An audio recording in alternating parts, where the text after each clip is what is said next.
Your biceps are going to be bigger than mine soon. Nah, Mhm. I don't think so. I think mine is just more tan. Yeah, yeah. It's too schedule. What's up, guys? Welcome back to Pet Talk.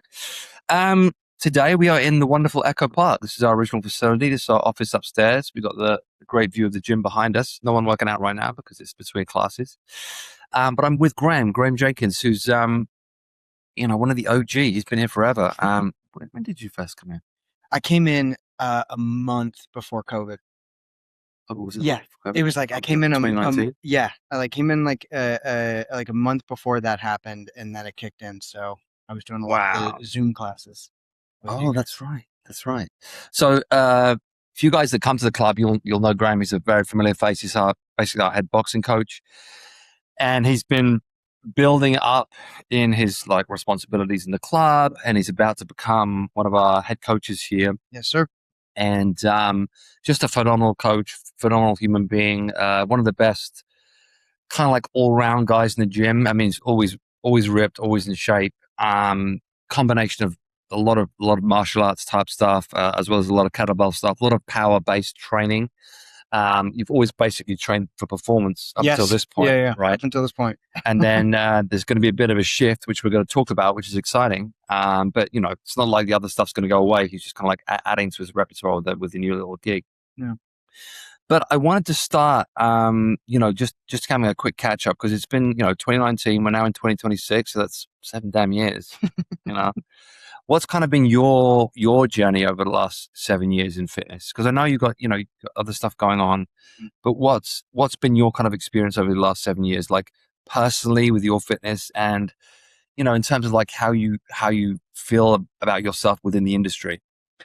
Great question. I think the biggest thing that I can say off the top is how much better of a coach I've become. Yeah. By being at Pharos and being around you, Emily, our other head coaches, being able to like witness, take classes, learn from all of the people here, and have a lot more one-on-one time with our clients and people and just community. So that's been huge. I think I was someone that got by doing a lot of this because I had done it for so much of my life, and it was Yeah. easy to talk to people, but to really lock in over the past couple years and start caring so much more about their journey as well. It's the whole like, you help someone, you help yourself kind of thing. Yeah. And so that has made me not only a better coach, but I think it's made me a better athlete. It's Yeah. made me not only have to perform as maybe like a student, but to also look at what I am teaching and go, how can I benefit from this? How can Yeah, totally. I think it's one of those things like, and any of you guys that like want to become a personal trainer or you're interested in being a coach, you can read every book under the sun and you can study, you can do these things, but there really is nothing that replaces experience. Yeah. Like the more experiences you have with different people and you're trying to fix different people's problems, the better you become as a coach, because we all come up against situations, right? Where it's, how do I fix this person's problem? How do I get this person better at boxing? What's the issue here? Is it a coordination issue? Mhm. Are they lacking in strength in a certain area? Is it a fitness thing? Do we need to improve their cardiovascular health? So all these things kind of come into your sphere, into the Pharos sphere, and you're like, okay, you learn how to fix the problem, and then you can then translate that fix to other situations and to yourself. And I think that's what's I always try to like push on people, because everyone coming like, I got this cert, I got that cert, I went to study here, I went to study there. It's like, great. How many years experience do you have? And it is like, I've been doing this for a couple of years. I'm like, great. You got so much to learn. It's going to be awesome. Yeah. Because there really is nothing replaces that. Like just working, on the ground, on the floor with different people from all different like walks of life.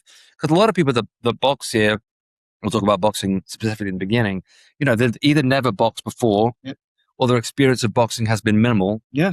So we're often starting from like the ground up, right? Level one. Maybe they've never even watched a boxing match. Right. And that's totally cool. But I think you're right about the experience is so important, especially when it comes to things like martial arts. If you have been in the ring, if it's boxing, or on the mats, if it's jujitsu, like you have so much more experience to talk about than something you can get out of a book because of the adaptations you have to have in the moment, not only as an athlete, but then like looking at it afterwards as a coach. Yeah. And so I think that is incredibly valuable, and yeah, and it just goes for every discipline. Yeah. And the thing about boxing and martial arts in general, but because we've always done boxing here, we'll talk specifically about boxing. It's such a great sport and it's such a great fitness discipline. And I always wish people would at least experience it at least once. Because for me, it ticks so many boxes when it comes to like, I want to get fitter, great, go box. I want to improve my physique, great, go box. I want to get better at coordination, great, go box. I want to get better at power output, great, go box.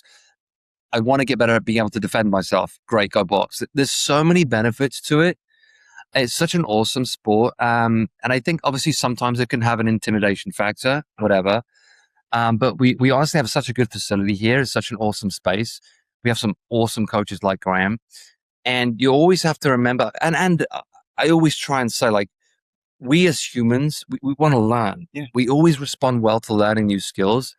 And because boxing is an education-based sport here at Pharos, like, we're not just like, boxing by numbers. It's not just like whale on the bag. Like, Graham is very, very thorough in the way that he coaches boxing to help you understand what you're doing and how to improve rather than just like whacking a bag for an hour.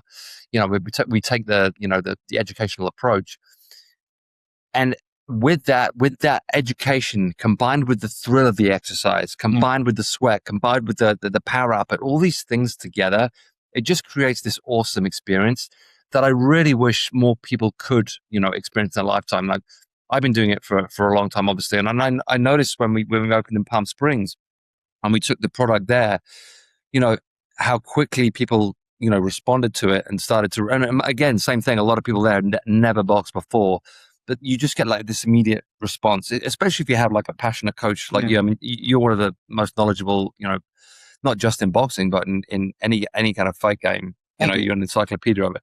And I just think that's really, so helpful and interesting for people. And when we talk about fitness, the fitness industry works in trends. Yeah. So we see these trends coming and going. And right now you're on this high rocks trend. You're seeing it all over the place, and that's great, whatever. And when I was working in London in the early 2000s, it was white collar boxing especially was a really big thing. Mm-hmm. It was that post Fight Club kind of era where everyone wanted to fight their work buddy, and it was super popular. And then it kind of like it had its time.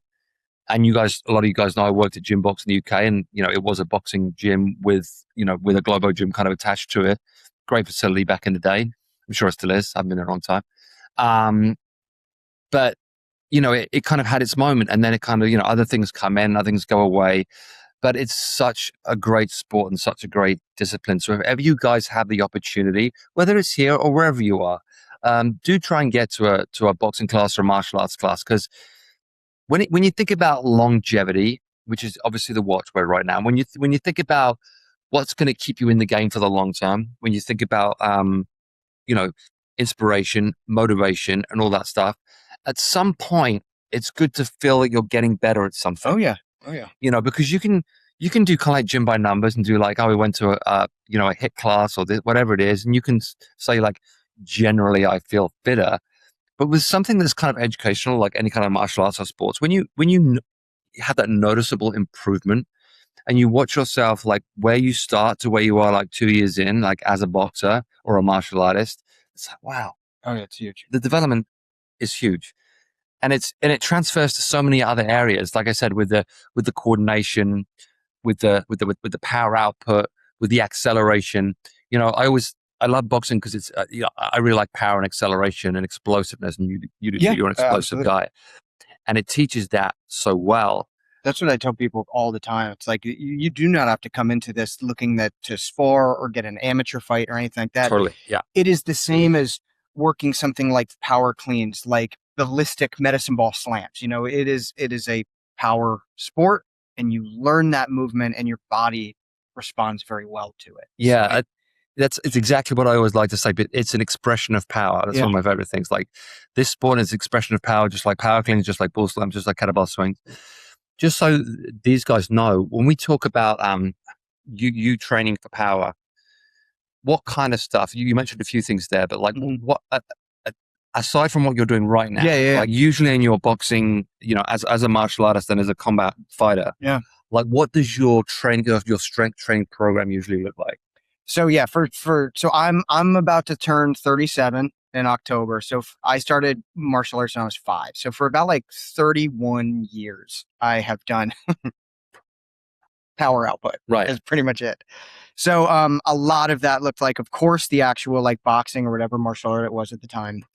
A lot of sprint work. So whether it was hill sprints or on the beach or anything like that, it was a ton of that kind of road work. I was a huge fan of a lot of calisthenics, but that also included a lot of things like broad jumps, box jumps, things that were explosive through the legs.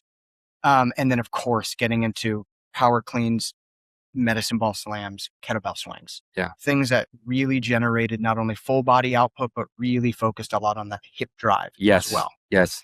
So those were like the big things that I did for those are staples for, 6 days a week. And it's really important for you guys to understand there is a difference between strength and power, and there's a difference between hypertrophy and power. Mm-hmm. When you train specifically for an explosive sport, you want to be thinking about acceleration. Everything that Graham just mentioned with that hip explosion, all kinds of jumping, throwing, anything like that, that's going to help you throw a better punch. Mm-hmm. That's going to help you be more explosive in the ring. A lot of it comes through the legs and out through the arms. So we want to think about how we're going to get more explosive with the legs. When you, it's not that bodybuilding and boxing don't go well together, because they can. And obviously, if you look at like someone like Amanda Holyfield, someone like that, that guy's done a lot of bodybuilding type movements. If mass is part of your weight category, but more times than not, we're thinking about like pure strength and how that converts to power and explosiveness, because that's what you really need in the ring. Now, again, most of us are not trying to be professional boxers.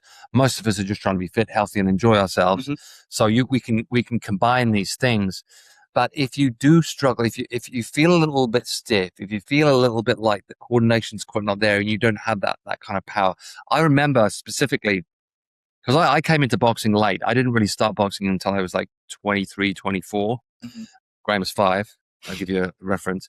And I remember watching a guy throw a jab, and I remember putting the gloves on for the first time, and my jab was so slow because I'd only ever really done like bodybuilding, and I just couldn't work it out in my head. I was like, "What?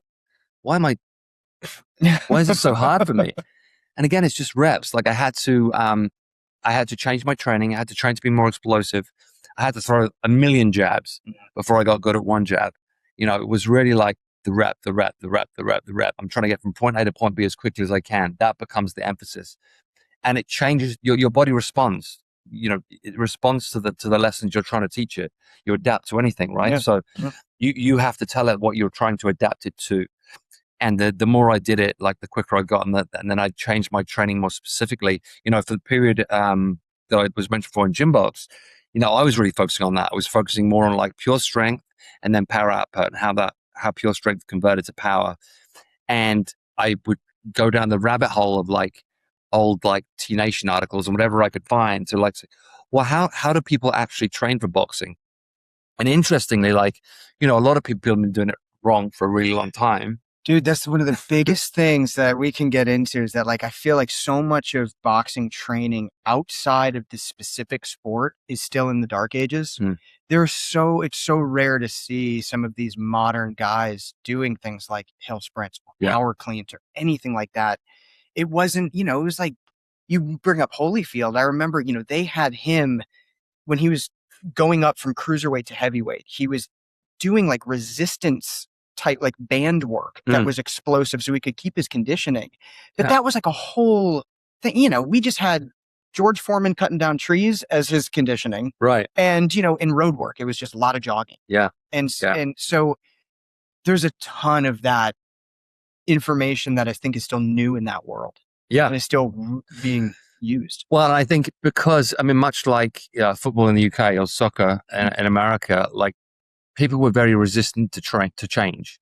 So, in soccer it was like, okay, you're going to run around the field 5 times and then you're going to do some sit-ups and some push-ups and stuff like that. And it was like, yeah, all right, there's got to be something more to this. And of course, I come to America and you look at like the football facilities here for like school, college football. They're like world-class strength and conditioning facilities or everyone's training for strength and power. It's like, oh, this is a different level. And I think combat sports, I think it's come a long way in the last 10 years, mainly because of the UFC. Mm-hmm. I would probably argue, like, in terms of like, how do I become like top tier at this sport, like level 1 of this sport? You got to start like being more smart about your strength conditioning, and you see more of this kind of like power, agility, explosiveness coming into it, and just getting away from those kind of like older things. Some of the old stuff is still I still great, love some of the old stuff. I support it 100%. Yeah. There's still a ton of great information there. And there's a ton of stuff that's happening right now that like the jury's out. We have no idea if that's going to actually help.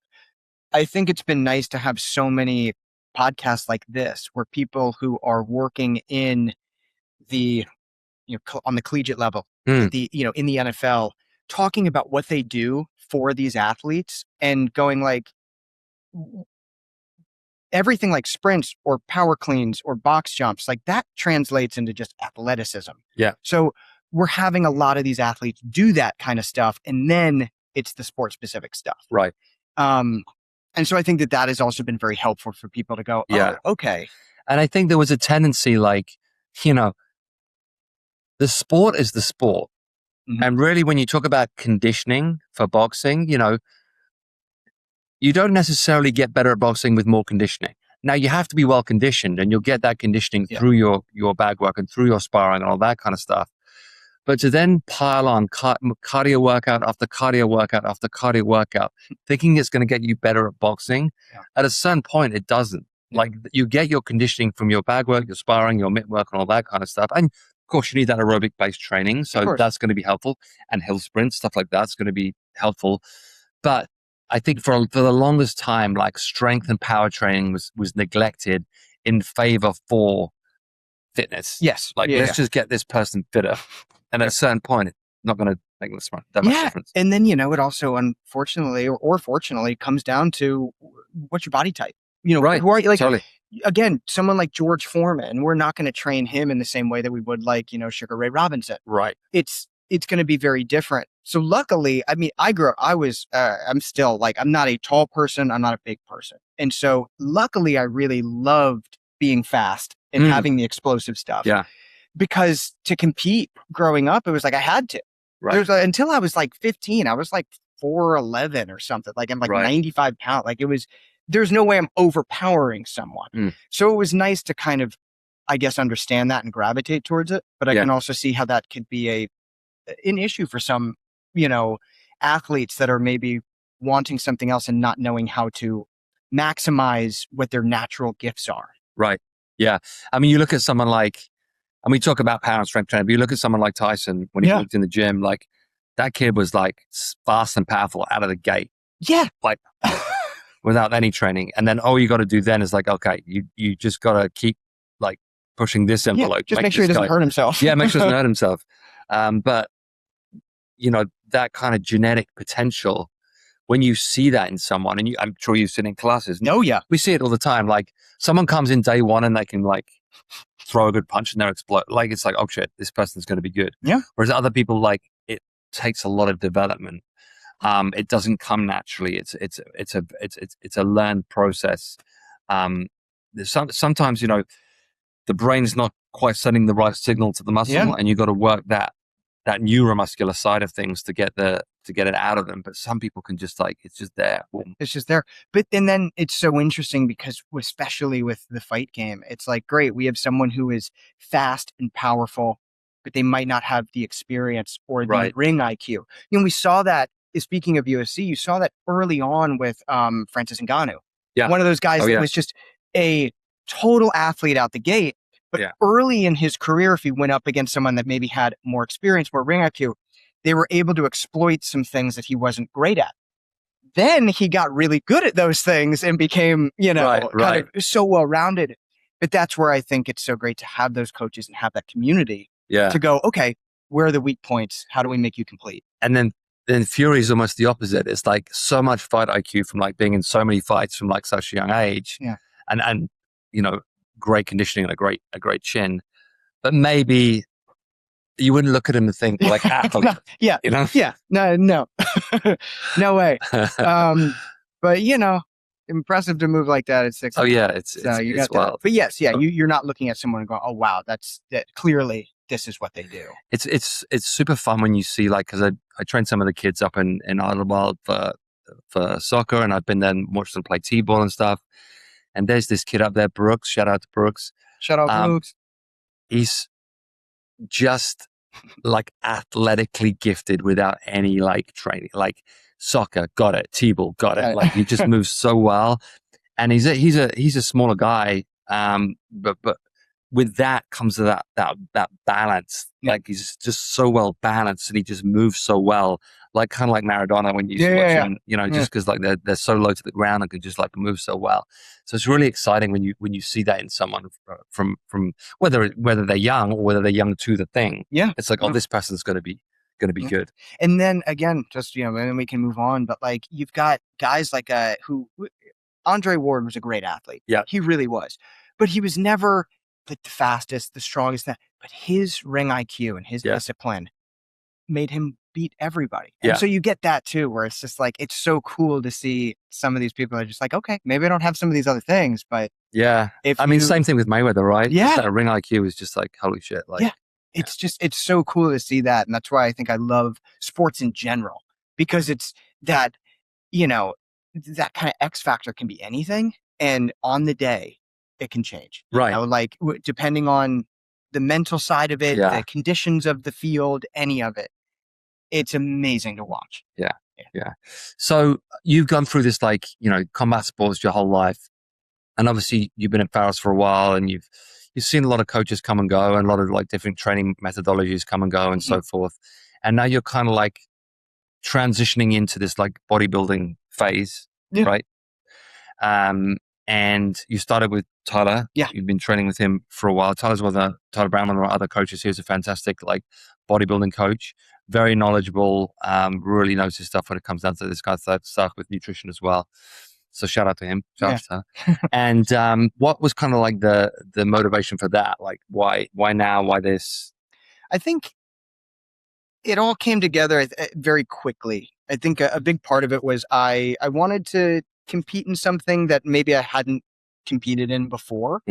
And I had a lot of the coaches here and other people in my life going, oh, maybe you should try bodybuilding. It's something that you like lifting weights. You've been around this for a long time. We think maybe you have potential to do this naturally. Yeah. And so it was a little bit of that. Yeah. You know what? Why not try it? I would really like to do something a little bit outside of what I've grown up doing and competed in. And to give it that a shot. I have never done a bodybuilding program before. I have lifted weights and stuff, but just as a general kind of overall fitness.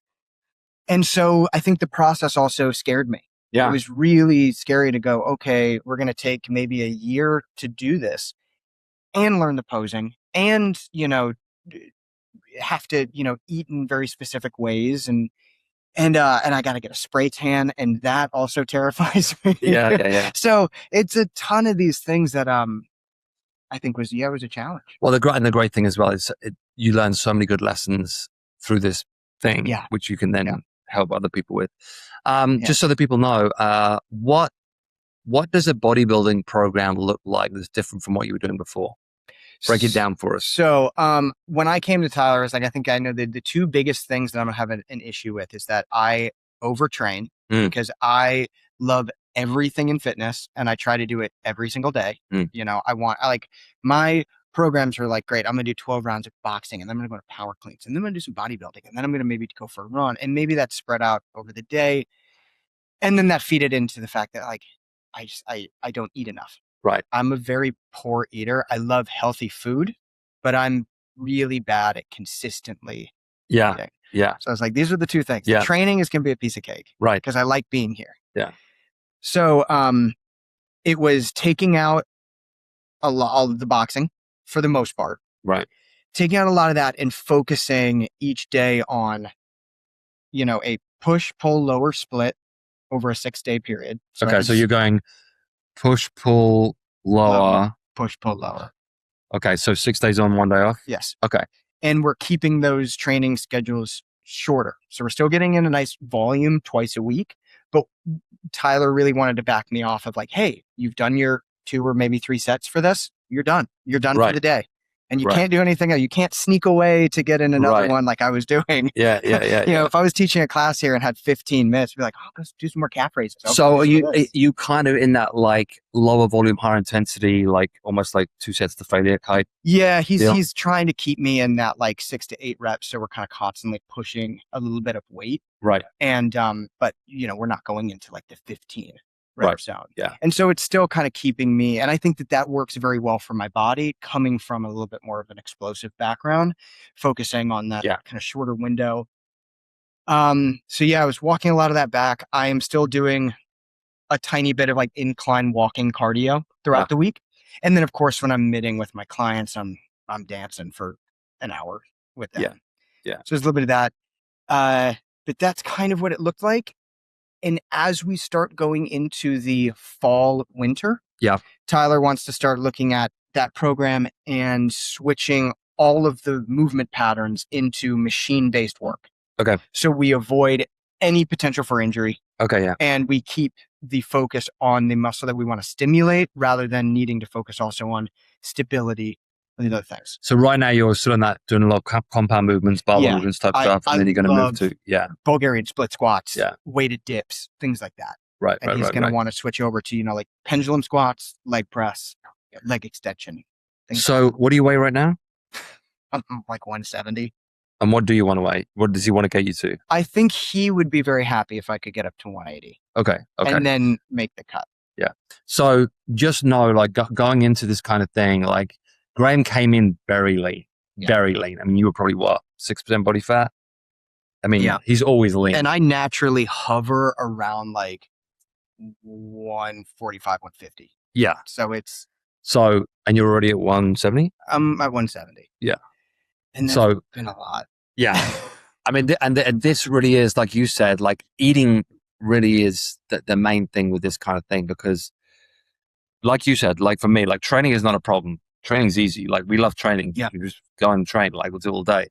But the eating and the resting is the real discipline, like learning not to do more and learning to eat enough.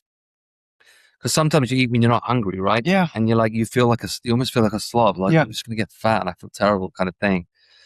But it is that thing of like, that is basically the whole game, especially when you're trying to gain, 30 pounds? Yeah, something like that.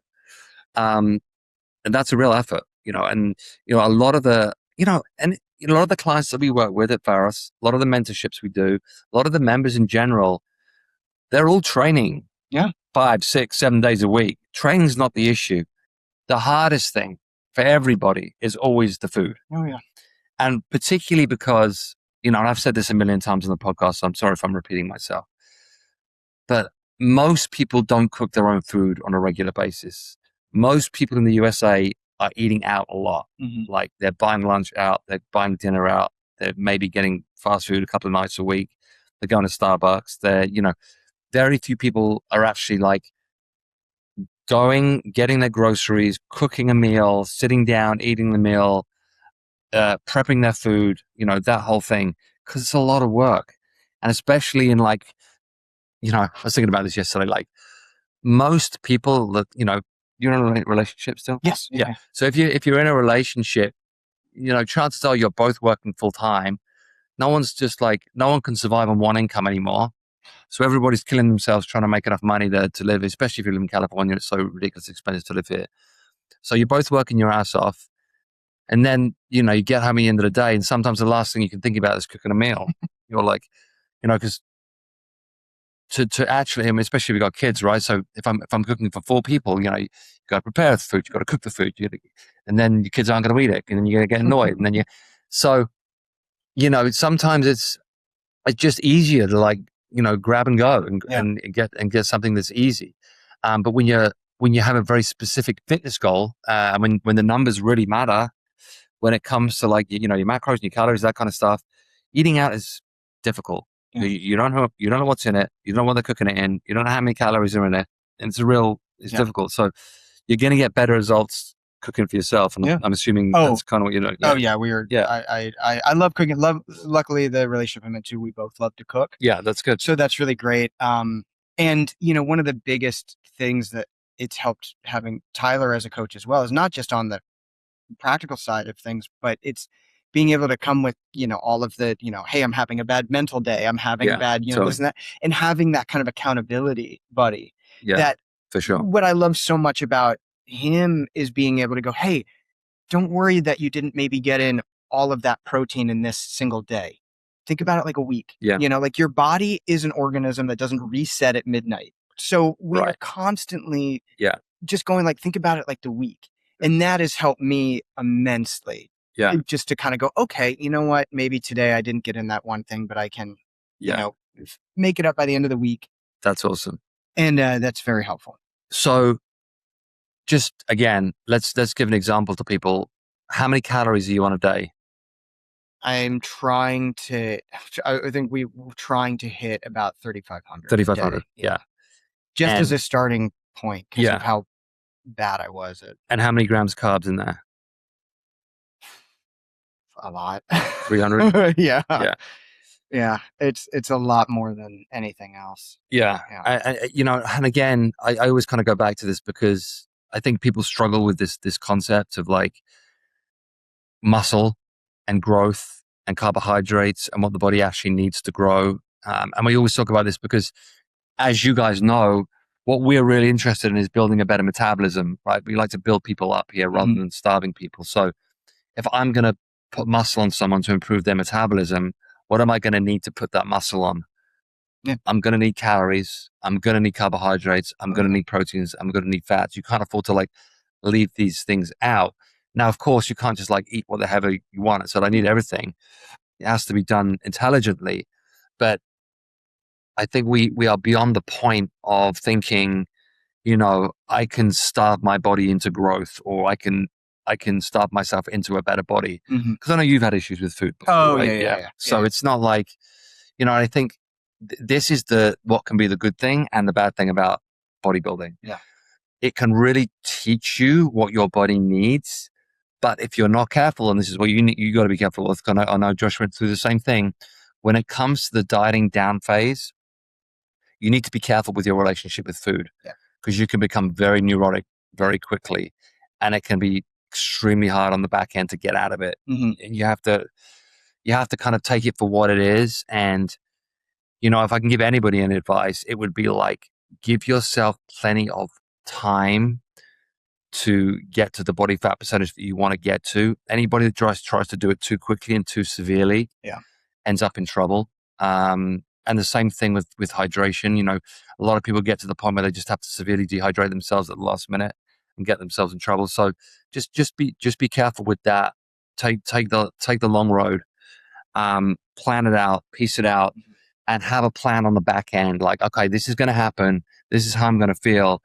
How do I reverse diet out of it so I don't, have a bad relationship with food? Because I've seen it happen so many times. But on the flip side of that, obviously, again, it is so interesting to see your body grow and to see how it responds. It's like, oh, I can eat this, do that, and still not gain fat. Yes, exactly. Yeah, that's been encouraging. Yeah. As well. And it's not, it's like I'm around this community enough, or at home, or, seeing family. And it's nice to also get that outside response too, to just be like, oh, wow. Like you can, and you can see it. And so that's encouraging as well. You don't feel like you're doing it in the dark, and, you're not, we all like a little bit of nice feedback. And so it's encouraging. Yeah. I think it pushes you into that nice place of going, okay, what I am doing is working. So I need to continue with the diet. I need to continue with the training. Resting is great, and having that, positive feedback is a beautiful thing. Do you, what supplements are you taking? Oh, nothing. Nothing at all? I'm not doing anything. Creatine? Nothing? No. Wow. I know. Good for you. Fish oils? Yes. Okay. So if we're going into those, I do, I think about twice a week, I'm taking a little bit of magnesium, zinc, and some fish oil. Okay. But I need to put them out on my table to remember to take them. Right. Because otherwise I'm just eating and going. But, no, I haven't done it. Just raw dogging it, huh? Yeah. I dabbled in creatine in the past and didn't, I didn't Did anything for you? see very much. Interesting. So I kind of really wanted to go as natural as Mm. possible and see what would happen. And are you actually going to do a show? Yeah, so Tyler and I need to talk about what show it's going Mm. to be. We wanted to take these 3 months to go, can we find a sustainable program? What is the fuel intake going to be? And then we can start dialing it in, because I actually told him this week, I was like, I'm struggling this week. Mm. Mentally, I'm struggling with not boxing, not sprinting, not doing all the things. And what's great too is he's going, now is the time to do that. Take a few days next week, do some of the other stuff you want to do. Yeah. And come back Scratch into that it more, itch. Invigorated. Yeah. And so that has also been interesting as well, to go, okay, wow, I have only bodybuilt for 3 months. Right. I've never done that in my life. Yeah. And I made the mistake of watching a Sugar Ray Robinson highlight reel. And You I was can't like, watch things that motivate you. I know. And I was like, oh no, I wanna box now. So he's like, yeah, scratch the itch a little bit and then come back and attack. Hard, because I like that approach as well. Because I think totally. that I think we're all like that though. Like if I watch a lot of like fights and boxing stuff, I want to box. If I watch a lot of like bodybuilding type stuff, or like even movies like with like the physique that you want, it's like I should go and I should go do that. Yeah. And we just toggle between, get big, get small, get big, get small, get lean, get big. Like that's just our curse. Fast, stronger, it's crazy. If Lee Haney pops up on my Instagram, I'm just like, oh well, I'm gonna go bodybuild now. This is great. Yeah. It's funny, up in Idlewild we have the because sometimes Idlewild, it's a very different gym, obviously. It's a small little mountain gym. It's awesome. Yeah. It's just different. And, often I'll go in the morning and it'll just be me or maybe a couple other people, like it's super early. And I'll just put like old, like Pumping Iron movies on, or just old Arnold, or old, like classic movies on. And it's like, it's awesome. Yeah. It's just it's just the beginning of Predator over again. Exactly. Just the hand fire. Dude, that's what I grew up doing. I grew up like just doing that stuff in my bedroom with an old like weight stack and stuff. It's so funny. But it's the best. I mean, I do the same thing with, it's like Bruce Lee was who got me into, everything. And it was just kind of like, so I wanted to do that. Like I figured out how to do nunchucks because of Bruce Lee. I figured out how to, do all of this stuff. And so when that still comes on, it's motivating. It's so funny. I was thinking about this the other day, like you watch, like when you were growing up, you watched all Van Damme movies. Mm-hmm. You just thought Van Damme is like so big and jacked. And now when you watch Van Damme, now it's like, here's a shape. It's kind of normal. Kind of normal. I know the body inflation is crazy. It's crazy what you're related to now. So the bodybuilding thing is going to happen. How long are you going to give that? We're trying to give it a year. Give it a year. Yeah. Okay, yeah. So I think next summer is something that we're targeting. Because we both really wanted to go, okay, this is the first time you're doing it. Let's not rush it. Let's give it the time. And I think also there's stuff that I have to learn. It's again, the posing, the kind of a big part of it, the lead up to it. Yeah. And so I didn't want to half-ass anything. Yeah. So and then, obviously this is coinciding with, not a changing career, but like almost like dedicating yourself professionally more as a coach and as a, as a pillar of Pharos Athletic Club, should we say, which is exciting for me. Yeah, it's exciting for me too. Yeah. What at this stage of your life, like makes you kind of want to go all in on this? Do you think? Again, I think it was going, hey, you know what? There's been some big upheavals in my life in the past 3 years, kind of on a personal side of things. And they've all been for the better. They've been really positive. And even when you thought they were going to be bad in the beginning. Yes, and they ended up just being like, oh, wow, this is incredible. So I've been really thankful for that. And I think it was just kind of finally biting the bullet and going like, I do want to like test myself in a couple of different ways. After this, it makes me excited to go, maybe I will try like a high rocks competition. Maybe I will want to, do a... Because why not? Yeah, exactly. Right? and I think it's that movement is medicine. Yeah. I really have enjoyed the community here so much more. And I kind of want to test myself in a couple of areas to see what would happen. Like, because it just sounds fun. I don't want to look back, and people say this all the time, but I don't want to look back and go, that would have been a really great time to do it. Yeah.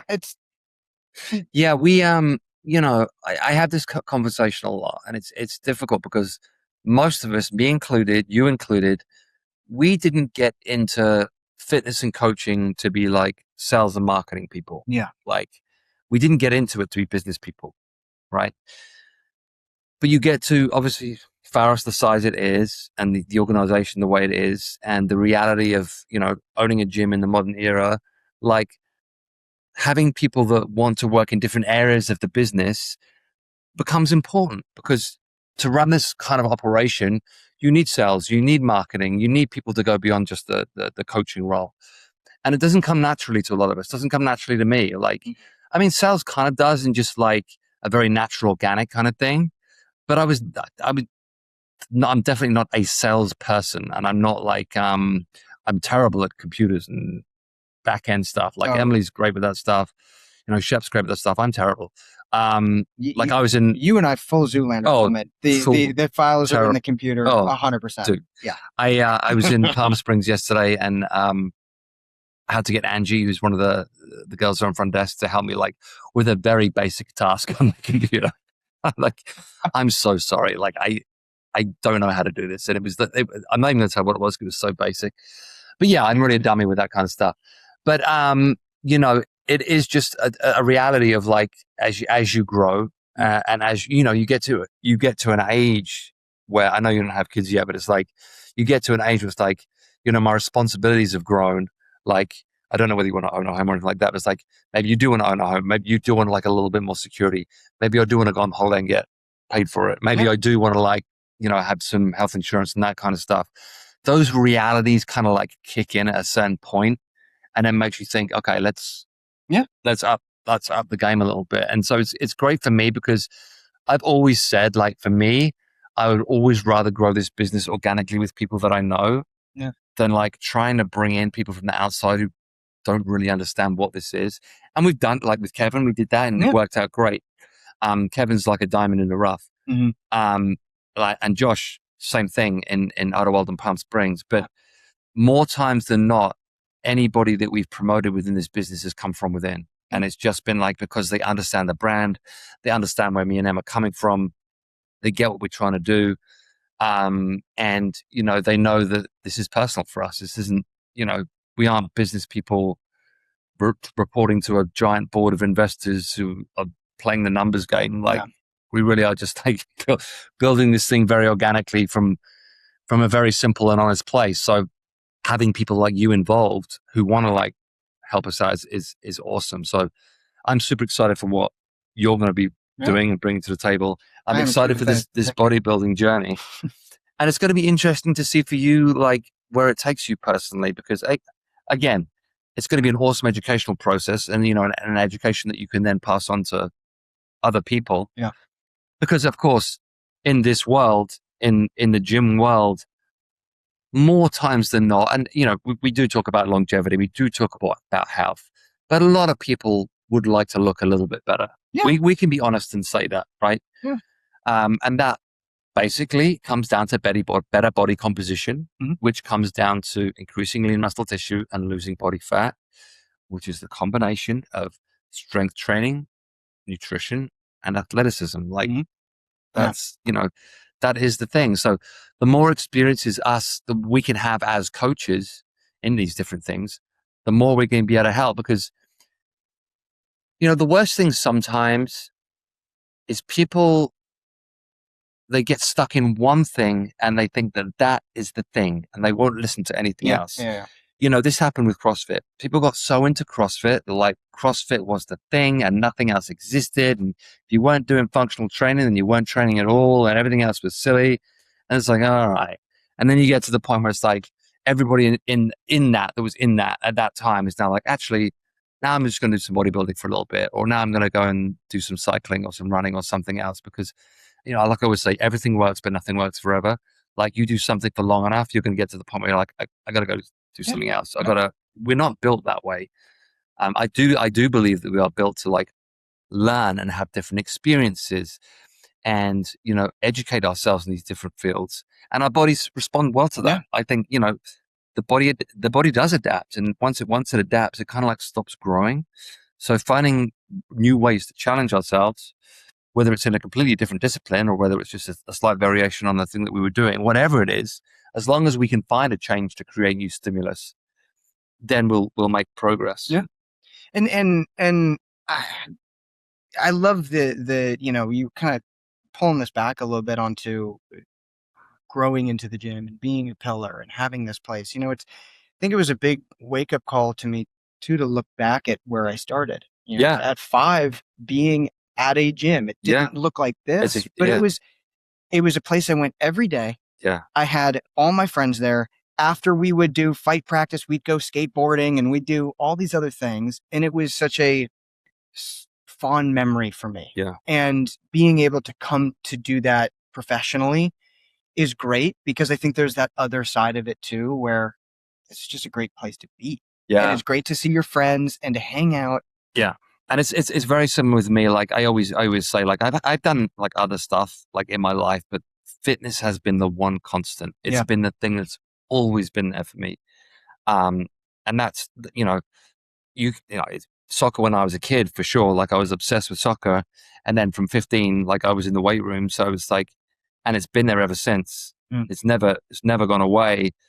So it almost just does feel like, oh, this is what you're meant to be doing. Yeah. Yeah. Like, because by this point, you've had so much experience, so much knowledge gained, so many like pluses and minuses. Like you've learned from mistakes as much as you've learned from, Oh yeah. So you really do have a lot to teach.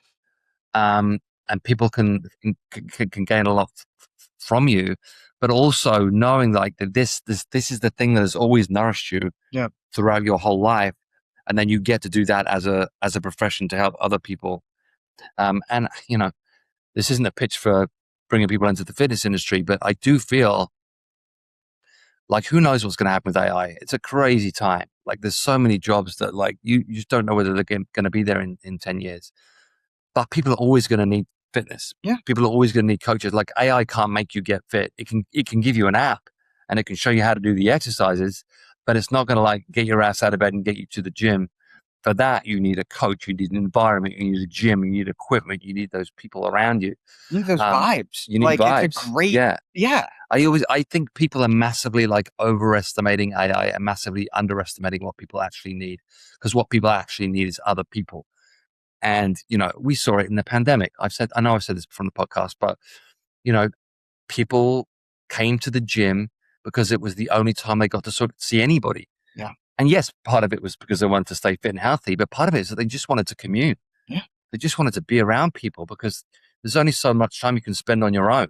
Yeah. Before you start to go insane. So, AI, it has its pluses. Obviously, it's going to be helpful in some fields, but it's really not the be all and end all of existence. And I just hope, people realize that and realize that really we all need to just be around other people and to keep growing together in especially in this environment. Like I always said, like that when the whole Peloton thing kicked off and people were like, I'm working from home, I'm training from home, I'm eating at home, I'm doing everything at home. Like that ain't going to last. I knew that Peloton thing was going to fall apart, because there's no way that people want to do that for their whole lives. You got to get out and about. You got to, you got to socialize. You got to see things. You got to see things, So yeah, being in the gym environment, being a coach, I out of everything I do in this business now, coaching is still my favorite thing, by far and away. Like I love coaching. I love being in the gym, teaching a class, having conversations with people, and it's not always about fitness. I like finding out about like, what are you watching? What are you listening to? What's happening? Like, just meeting interesting people all the time, having conversations. I have a very big thing about like, I can't bear it when people judge other people. Like being able to just like converse with people without any judgment and just hear where they're coming from and just understand their experience and, where they're at in their lives. That's a fascinating thing for me. I don't want everybody to be the same. I don't want everybody to believe in the same thing. I want everyone to be like different and have different experiences and different ideas and come to the table with different things. That's interesting to me. So the great thing about coaching is you meet 100 people a day that you can, have different conversations with. So the gym is an awesome place to work. It's fantastic. Yeah. It really is. I think my dad brought up when I was a kid, I went to him for some work stuff. He was like, what'd you think? Yeah. Well, it's not going to be me. I don't ever want to wear a suit. Right. And I'm very happy I've made that happen. Yeah.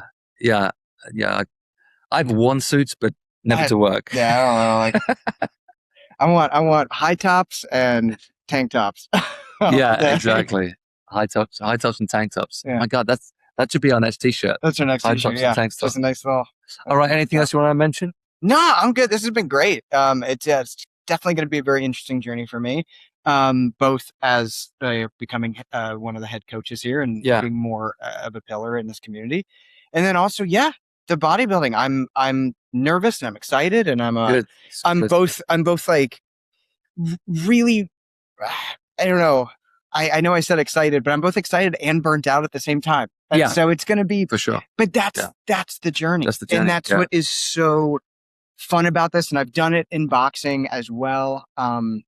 So it's, and I learned a lot, as you said. And So- it's the thing of like, if it's not really, really hard, it's probably not worth doing. Yes, exactly. Yeah. You know? So, and that's another big chunk of it is like, this is going to be hard. Yeah. It's hard, dude. And to stay consistent. And with it's a mental thing. Mentally, it's hard. Physically, it's not. Mentally, I mean, physically, it can be towards the end when you're like, you know, you're calorie deficient and Yeah. you feel like shit and you're tired and you just don't want to do anything. But like the whole mental thing, that's the real challenge. But again, like we said, the hurdles that you overcome just make you stronger and stronger. Yeah, I can't wait. And what we'll do, guys, is we're gonna check in with Graham in a few months' time with Tyler. Cool.